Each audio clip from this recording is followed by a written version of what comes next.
অনুরান বলেছেন দলীয় রাজনীতির কথা, দলীয় রাজনীতি থেকে তারা দূরে থাকছেন বা দলীয় রাজনীতিকে দূরে রাখছেন, কিন্তু তাদের লক্ষ্য ভুল রাজনীতি, সার্বিকভাবে রাজনীতি নয়। যদি তাই হয় তাহলে এই দলীয় রাজনীতিও কি অন্তরায়, সেটাও কি মনে করছেন এদিকে যারা বক্তা? ডক্টর অর্চিষ্মান ভট্টাচার্য অনুরান বলছেন দলীয় রাজনীতি অন্তরায়, সার্বিকভাবে রাজনীতি নয় এবং ভুল রাজনীতিকে আমরা এড়িয়ে চলতে চাইছি। অর্চিষ্মান কি একমত না ভিন্ন মত? আমি ভাইয়ের সাথে একমত। তার পিছনে কারণটা হচ্ছে যে ভুল রাজনীতি শুধু নয়, একটা অশুভ শক্তি গোটা রাজ্যটাকে না গ্রাস করে চলেছে।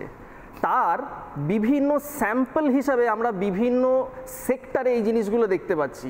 এতদিন অবধি খাদ্য সামনে এসছিল, এতদিন অবধি শিক্ষা সামনে এসছিল, এবারে স্বাস্থ্য, যেটা একটা ছাই চাপা আগুন হয়েছিল, সেইটাও সামনে চলে এলো। ব্যাপারটা কিছুই না, ব্যাপারটা হচ্ছে সার্বিকভাবে যদি দেখি পুরো জিনিসটাই কিছু মানুষের রাজনৈতিক ফায়দার যে বলি সেটা সারা রাজ্য দিয়ে চলেছে, তার মাসুল সারা রাজ্য দিয়ে চলেছে। আজকে আমাদের বোনটিকে চলে যেতে হলো অকালে, এর পিছনে কারণ কি? এর পিছনে কারণ হচ্ছে একটা শয়তানি রাজনীতি, শুধু ভুল রাজনীতি নয়, এটা মানুষকে খুন করার রাজনীতি যেটা চলেছে বহুদিন ধরে। আজকে সেটা সামনে আসছে। এই যে থ্রেড সিন্ডিকেট, এই যে শাসক দলের ঘনিষ্ঠ কিছু অতি শক্তিশালী লোকজন, যারা স্বাস্থ্য ভবনের কেউ না, কিন্তু স্বাস্থ্য ভবনের রিমোট কন্ট্রোল হাতে নিয়ে বসে আছে। এই রাজনীতিটাই তো অন্তরায়, এই জিনিসটাই তো অন্তরায়। যারা চাইছে যে প্রমাণটাকে আমি লোপাট করে দেবো, যারা চেয়েছে যে দেহটাকে আমি তাড়াতাড়ি সৎকার করে দেবো, যারা চেয়েছে যে পোস্টমর্টমটাকে আমি একদমভাবে ট্যাম্পার করব, ভালো করে পোস্টমর্টম হতেই দেব না, এই রাজনীতিটা অন্তরায়। কিন্তু উল্টো দিকে যে রাজনীতিটা হচ্ছে, যে রাজনীতিটা দলীয় রাজনীতি শুধু নয়, সাধারণ মানুষ যেটা চাইছে যে আমরা একটা ধর্ষণ মুক্ত সমাজ চাই, ধর্ষকদের যারা সাপোর্ট করছে, ধর্ষকদের যারা জন্ম দিচ্ছে তাদের শাস্তি চাই, এই রাজনীতি তো কাম্য, এটা তো হওয়া উচিত। গোড়া থেকে নির্মূল হোক, গোড়া থেকে নির্মূল হোক এই ধর্ষক মানসিকতা, গোড়া থেকে নির্মূল হোক এই সিন্ডিকেট, থ্রেড সিন্ডিকেট, গোড়া থেকে নির্মূল হোক স্বাস্থ্য ভবন এবং কাউন্সিলের যেসব লোকজন শাসক ঘনিষ্ঠ, তারা পুরো সিস্টেমটাকে একদম খেয়ে ফেলতে চাইছে গোড়া থেকে, সেই রাজনীতিটা বন্ধ হোক। ঠিকই তো বলেছে আমার ভাই যে মুখ্যমন্ত্রীও বলছে, অনির্বাণদা তুমিও বললে যে মুখ্যমন্ত্রীও বলছে আমিও জাস্টিস চাই। মুখে বলা আর কাজে করার মধ্যে ইন্টেন্ট বিস্তর তফাৎ। ধর্ষকদের যারা আড়াল করতে চায়, ধর্ষক মানসিকতা যারা চায় যে প্রিভেল করুক, সেই রাজনীতি নিপাত যাক, সেই রাজনীতিটাই অন্তরায়। কিন্তু যে রাজনীতি চাইছে যে ধর্ষকদের শাস্তি হোক, সেটা কাম্য। আমি অনুভবের কাছে আসবো, কিন্তু অনুভব একটা প্রশ্ন জুড়ে দিয়ে আসছি। এই যে ভুল রাজনীতির কথা হচ্ছে, প্রশাসন বা প্রাতিষ্ঠানিক খুনের কথা হচ্ছে, প্রশাসনিক মদতের কথা হচ্ছে, এই কথাগুলো সত্যি শুনতে কোনো অসুবিধা হচ্ছে না, বা এগুলোর সঙ্গে বিরোধিতা করবেন, এর উল্টো দিকে যাবেন এমন মানুষ বোধহয় পশ্চিমবঙ্গে নেই এখন। আচ্ছা, যেদিনকে হেমার্কেটে গুলি চললো, সেদিনকে যারা গুলি চালালো তাদেরকে যদি আমি নিতান্তই পুলিশ অথবা সরকারের আজ্ঞাবহ পুলিশ অথবা গুলি চালানো একটি সরকারের একটি কার্যক্রম বলে দেখতাম, তাহলে কি আজও পৃথিবীতে শ্রমিকদের 8 ঘন্টা কাজ করার শ্রম দিবসের অধিকারটা স্বীকৃত হতো? হতো না নিশ্চয়। ওটাকে ছড়িয়ে অনেক বড় করা হয়েছিল, বড় করার প্রয়োজন ছিল বলে হয়েছে।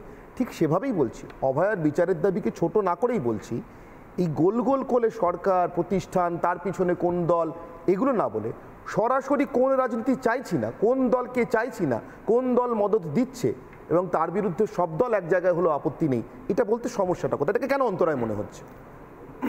প্রথম কথা, রাজনীতি বলতে আমরা মোটা মোটা ভাষায় যেটা এখনকার দিনের মানুষরা বুঝতে পারেন তা হলো দলীয় রাজনীতি। কিন্তু তার বাইরে যে রাজনীতিটা আমরা শেষ 1 মাস ধরে পশ্চিমবঙ্গে দেখছি, তা হচ্ছে সাধারণ মানুষের রাজনীতি। দেখুন, সাধারণ মানুষ যখন রাস্তায় নেমে গেছেন, এবং কেন নামবেন না, ওরা নেমেছেন একটা রাজনীতির বিরুদ্ধে, তা হচ্ছে তৃণমূলের রাজনীতি। আর তৃণমূলের রাজনীতি বলতে আমরা যেটা বুঝি তা হচ্ছে দুর্নীতির রাজনীতি।